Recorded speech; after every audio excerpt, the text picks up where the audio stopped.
जय श्री कृष्णा। आज हम आपको ठाकुर जी महाराज की लीलाओं के बारे में बताएंगे। एक बार की बात है, यशोदा मैया प्रभु श्री कृष्ण जी के उलाहनों से तंग आ गई और छड़ी लेके श्री कृष्ण जी की ओर दौड़ी।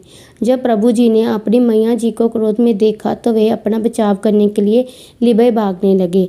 भागते भागते श्री कृष्ण जी एक कुम्हार के पास पहुंचे।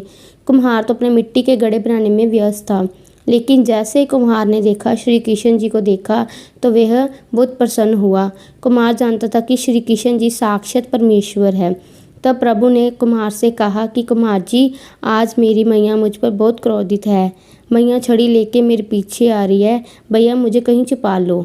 तब कुम्हार ने श्री कृष्ण जी को एक बड़े से मटके के नीचे छिपा दिया। कुछ ही क्षणों में मैया यशोदा भी वहां आ गई और कुम्हार से पूछने लगी कि अरे कुम्हार, तूने मेरे कन्हैया को कहीं देखा है क्या? कुम्हार ने कह दिया, नहीं मैया, मैंने कन्हैया को नहीं देखा। श्री कृष्ण जी ये सब बातें घड़े के अंदर छिपकर सुन रहे थे। मैया तो वहाँ से चले गई। अब ठाकुर जी महाराज कुम्हार से कहते, कुम्हार जी, यदि मैया चल गई हो तो मुझे इस घड़े से बाहर निकाल लो। कुम्हार बोला, ऐसे नहीं प्रभु जी, पहले मुझे 84 लाख योनियों के बंधन से मुक्त करने का वचन दो। ठाकुर जी मुस्कुराए और कहा, ठीक है, मैं तुम्हें 84 लाख योनियों से मुक्त करने का वचन देता हूँ। अब तो मुझे बाहर निकाल दो।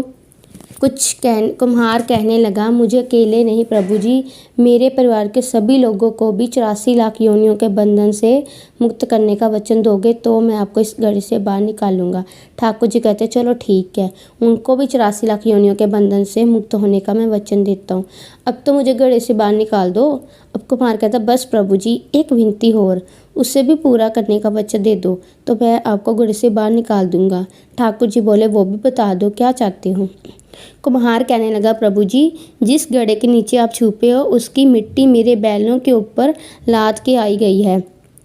मैंने इन बैलों को भी 84 लाख बंधन से मुक्त करने का वचन दे दो।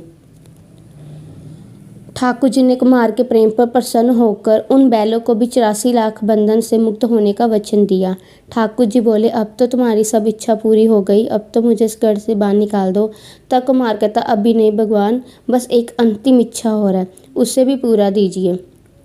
और वे ये है, जो भी प्राणी हम दोनों के बीच के इस बात को सुनेगा उसे भी आप 84 लाख योनियों के बंधन से मुक्त करोगे।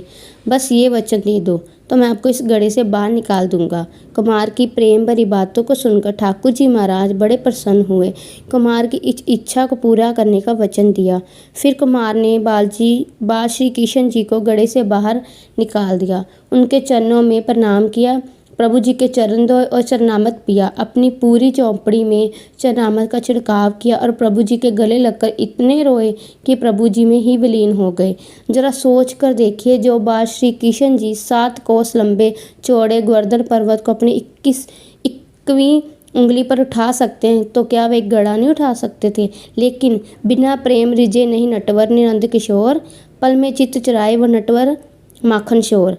कोई कितने भी यज्ञ करे, अनुष्ठान करे, कितनी भी दान करे, चाहे कितनी भी भक्ति करे, लेकिन जब तक आपके दिल में प्राणी के लिए दुख दर्द नहीं है तो प्रभु जी श्री कान्हा जी की भक्ति है, उनका दर्शन नहीं हो सकता।